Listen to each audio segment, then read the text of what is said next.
In this video, we begin our discussion on Chapter 10, in which we go over the characteristics of a monopoly, where, looking ahead, currently we are examining different market structures in order to put product demand and product supply together, in order to examine price and output determination given a particular market structure, examine firm profits as well as consumer surplus, and lastly, given a market's outcome given a particular market structure, what is the role for government intervention should the price or output level be undesirable to either consumers or firms? With that in mind, in regards to this chapter, we will consider the monopoly market structure by considering characteristics of a monopoly in order to go over the profit maximizing process for a monopoly, and then conclude with comparing the market outcomes in monopoly to that of a perfectly competitive market. Where in regards to today's discussion on monopoly characteristics, we will do this by going over some preliminaries in order to go over the characteristics of monopoly and then conclude with an example of a monopoly. So then, to begin, in order to study monopolies, we need two things. The first being the firm problem, which is formally stating how our firms behave in terms of what do they seek to do based off of their limitations, where formally we've stated this as firms maximize profits subject to their production constraint, and we also need their market structure, which in this case we're assuming is a monopoly. Since we haven't defined and examined this structure, then we need the characteristics of the monopoly market structure as a result, where once again, market structure is simply the number and relative size of firms in an industry.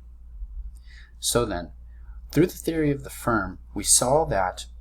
solely through the firm problem that we can examine a firm's production process as well as their cost structure, where here below we have a short-run production function for a firm in which there's a fixed amount of capital and a variable amount of labor, where we have seen that as variable labor increases, output will increase, but it will do so at a decreasing rate due to diminishing marginal returns. And through the production process, firms will incur costs, which we have on the right-hand side expressed in terms of averages, and we also have their marginal cost curve as a result as well. Where without an assumption on the market structure though, this is all that we can examine for the firm in terms of their production process and their cost structure, in that we have no way of looking at their pricing strategy. Therefore, in order to complete our analysis of monopoly behavior as well as market outcomes, we need to define what a monopoly is, examine its characteristics in order to go through the profit maximizing process, and then this will then allow us to examine equilibrium for the market. Where, before proceeding to characteristics of monopoly, first let us recall our market structures, in which we have perfect competition, monopolistic competition, oligopolies, duopolies, and monopolies. Where thus far we've studied perfect competition, which serves as our base market structure, in which there's many buyers and sellers, each of which whom have no market power, where every other market structure on this list is some deviation from perfect competition. Whereas we move down from this list, we have further deviations in which with these deviations we see firm size decreasing in terms of quantity in the market structure, and as a consequence, market power is increasing. So given these deviations and fewer firms being in the space and an increase in market power, we would like to examine how does price and output in these market structures compare with that of perfect competition, where now we are turning our attention on monopolies, where if perfect competition is our base case and serves as an extreme in which there's many buyers and sellers with no market power, a monopoly is on the other end of the spectrum in terms of being an extreme as well, in which there's solely one firm with a considerable amount of market power. So with that in mind, let us now turn to defining monopoly and examining its characteristics, where we can define a monopoly as a market structure in which there is one firm with considerable market power who produces the entire market supply for a good or service, where market power is the ability to alter market price. Where in terms of the conditions for a monopoly to hold, we need it to be the case that there's a single firm operating in the space whom is a profit maximizer such that there's high barriers to entry in the space. Additionally, there's going to be no close substitutes available in terms of goods or services, and overall this allows for the monopolist to be a price maker. So going over our characteristics, the first is going to be a single firm, and that this is pretty straightforward. There is a single firm operating in the market, where a consequence of there being a single firm in the space is market power, and not only that, but a considerable amount of market power. And we've somewhat alluded to when we've mentioned market structures in that there seems to be an inverse relationship right now in terms of the more firms there are in a space, the less market power they have, and vice versa, the less firms there are in the space, the more market power the firms in the space will have. Now, proceeding on to our second assumption, it's going to be simply porting in our assumptions on firms as well as on consumers into our market structure, in that overall the firm's objective is to maximize profits subject to the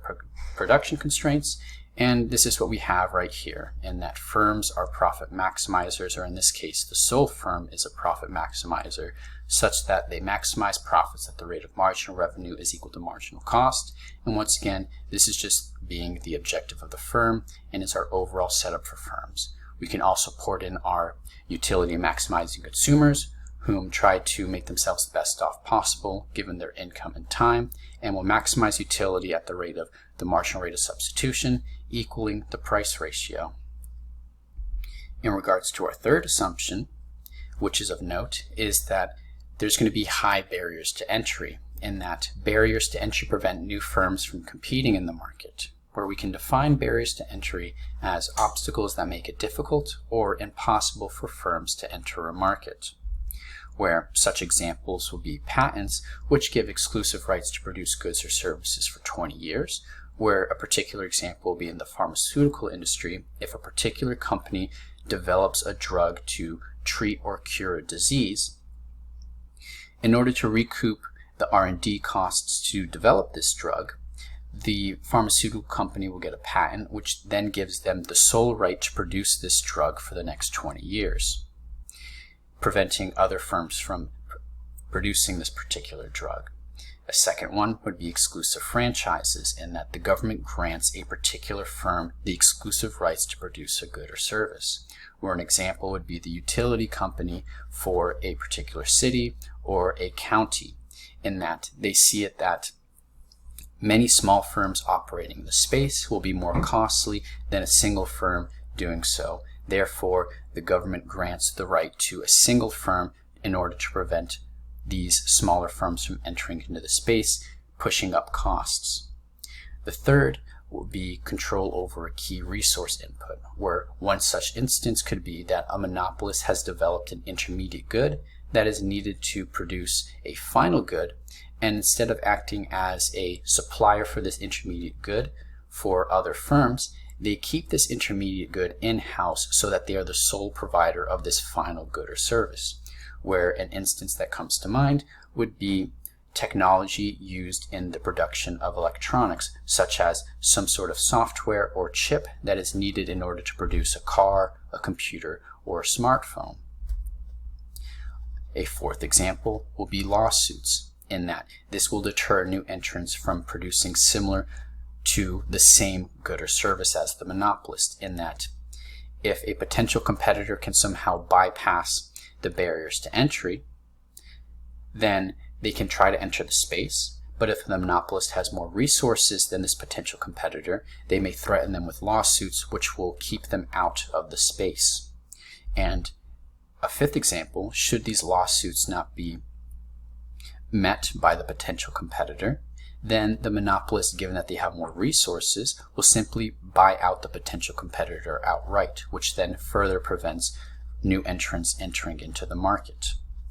And lastly, we have economies to scale, in that it can be cheaper for one firm to produce a particular good or service than many smaller firms producing the good or service, which we somewhat alluded to in regards to exclusive franchises that the government will grant.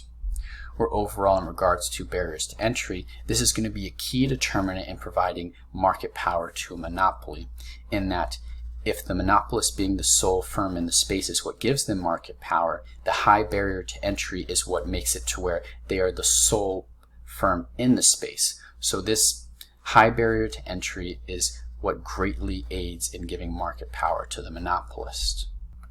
Now our fourth characteristic will be no close substitutes, in that with no alternative goods that facilitate the same role as the good or service that the monopolist provides, consumers will have little to no other options in regards to purchasing from them. This will further ensure no competition, as well as aid in granting market power in the form of an inelastic response in regards to the price elasticity of demand.